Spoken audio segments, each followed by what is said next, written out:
Hi, this is doctor Bhargava Mulpuri. అయితే ఈరోజు మనం అసిడిటీకి, జీఈఆర్డీకి మధ్య డిఫరెన్స్ ఏంటి అనేది తెలుసుకుందాం.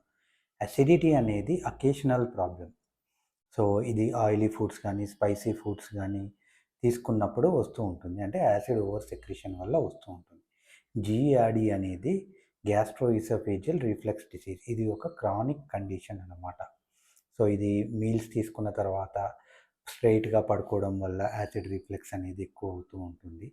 బేసికల్లీ ఇది యాసిడ్ రిఫ్లెక్స్ అనమాట. అసిడిటీ అనేది ఎక్కువగా యాసిడ్ సెక్రీషన్ అవ్వడం వల్ల వస్తూ ఉంటుంది. జీఈఆర్డీ అనేది ఎక్కువగా యాసిడ్ అనేది ఈసోఫేగస్‌కి రిఫ్లెక్స్ అవ్వడం వల్ల వస్తూ ఉంటుంది.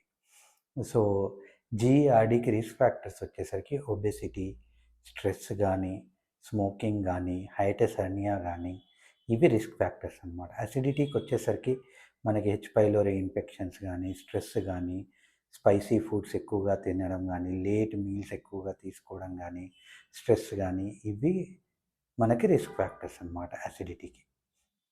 సో, అసిడిటీకి ట్రీట్మెంట్ వచ్చేసరికి లైఫ్ స్టైల్ చేంజెస్. మనం ఎక్కువగా ఆయిలీ ఫుడ్ కానీ, స్పైసీ ఫుడ్ కానీ తీసుకోకుండా ఉంటే యాసిడ్ సెక్రేషన్ తక్కువగా అవుతుంది. అదేవిధంగా జీఆర్డీ అనేది లాంగ్ టర్మ్ ప్రాబ్లమ్. హైటిస్ హెర్నియా వల్ల కూడా జీఆర్డీ అనేది రావచ్చు. ఇది లాంగ్ టర్మ్ ప్రాబ్లమ్ కాబట్టి లాంగ్ టర్మ్ మెడికేషన్స్ సో అనేవి తీసుకోవాల్సి ఉంటుంది.